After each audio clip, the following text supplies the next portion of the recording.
Obama. He's not what you think. They're trying to make him look like a Muslim. In the U.S., he may have been a Muslim at one point, but they want to hide in the U.S. But in the world, they want to say, oh, he's a Muslim. You should like him. I'm basically a writer. I'm a historian. I've written about terrorism in Central Europe. I've written about George Bush the Elder. My unauthorized biography of George Bush is, I think, a fairly well-known book on the internet. I've written about the world economic crisis, a book called Surviving the Cataclysm. I've done essays on history called Against Oligarchy, and then 9/11 Synthetic Terror Made in USA. And I have one book that's now out, Obama, the Postmodern Coup, The Making of a Manchurian Candidate. But I'm so alarmed by the phenomenon of Obama that I've written not one book this year, but two. There's a second book coming out, The Unauthorized Biography of Obama. In terms of U.S. politics, my task is basically to call people's attention to the most dangerous covert operation that's going on at any given time. From 2001 to 2007, that was the entire 9/11 myth and the attempt to start wars, the Afghan war, the Iraq war, and for a time, the Iran war. Up until about the middle, say about July, August of 2007, that was a very real danger, so I focused on that. Now, that danger is changing. It has radically shifted. The greatest danger is now a covert operation around the candidacy of Obama.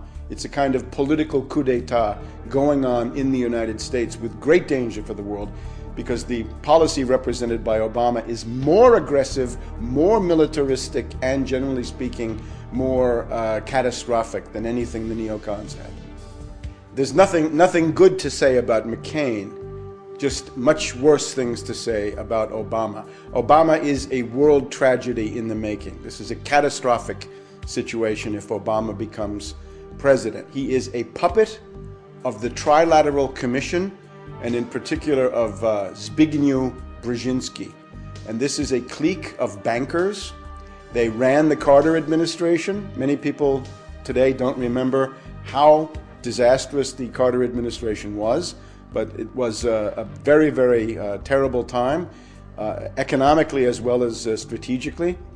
And now this same group has groomed another puppet, this time with more preparation, more indoctrination. So this is the moment where this clique of bankers decides to bring in a new face. And this time, not a right-winger, not a neocon, but a left-wing demagogue who promises hope and change, but actually represents policies that are qualitatively worse, qualitatively more destructive, and he can deliver Europe as pawns, as puppets, as expendable assets. Because the project of the next administration in the US, if it's Obama, is going to be not so much wars in the Middle East, but wars on a greater scale. Because Brzezinski says the center of power in the world is not Iran, it's Moscow and Beijing. And therefore, Brzezinski is determined to smash, essentially, Russia and China in the next period ahead in order to let the US-British world domination go on for another 100 years. Now, that's the project.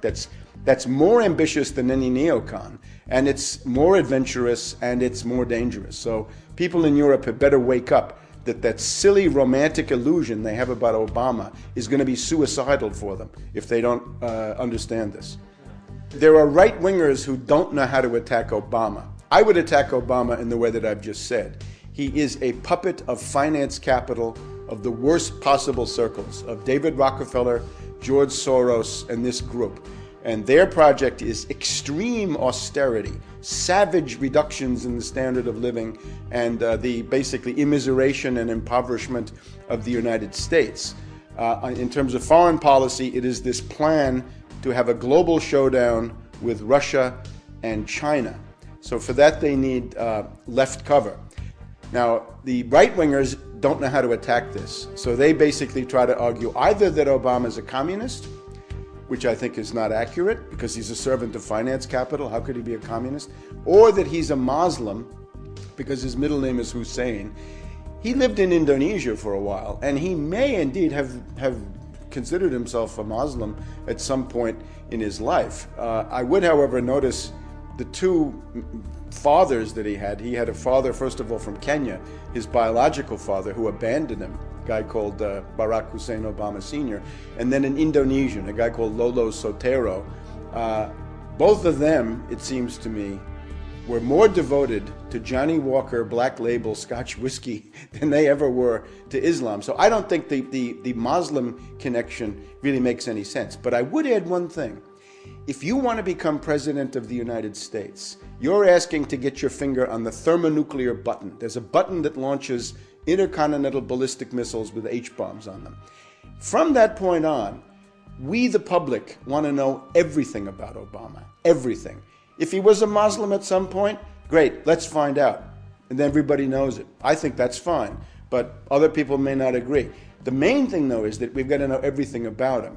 We've got to know, did he sign up for for selective service? Is he HIV positive? Does he have a criminal record? Is he bisexual? Does he smoke crack cocaine? These are all charges that have been made about him. The guy is a puppet of the worst circles of imperialism. In other words, he's interested in the same imperialist project carried out in a much more effective and clever way, although ultimately in a more insane way. Let's just take the case of Iran. The neocon looks at Iran and says, somebody like McCain, right? He says, we want to bomb Iran. Brzezinski says, you're crazy. You can't do that. You're too weak. You're too bankrupt. You're too isolated. You're too hated. You know what you do with Iran, says Brzezinski? He says, I don't want Iran at war with the United States.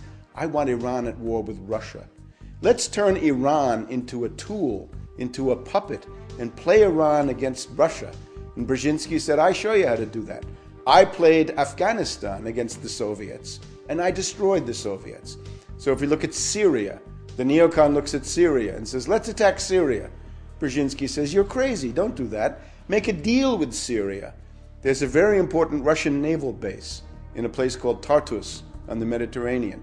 And Brzezinski has just been in Iran. He went for the Rand Corporation a couple of months ago.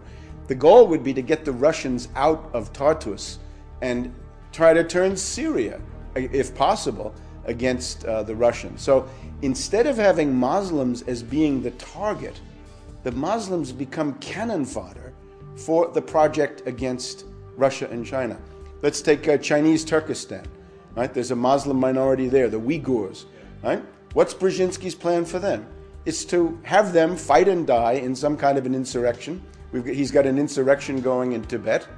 The idea right now is forget about the target list that you've known. The target list is getting bigger. Let me add a couple of others to the target list. Let's take Sudan, Arab country, Arab League. Why is Sudan being targeted? What's the story with Darfur? Why are they doing that? Are they really concerned about a humanitarian emergency? No. They're concerned because 7% of the oil for China comes from Sudan. They're looking desperately for a pretext to go into Sudan, overthrow General Bashir, and cut off that oil going to Sudan. Now let's take the really big one. Up until now, everybody's been focused on Iran. And will the U.S. attack Iran? Will the Israelis attack Iran? I say no, they won't. The U.S. and the British will not. I can't exclude some Israeli crazy. That's possible. But I don't even believe in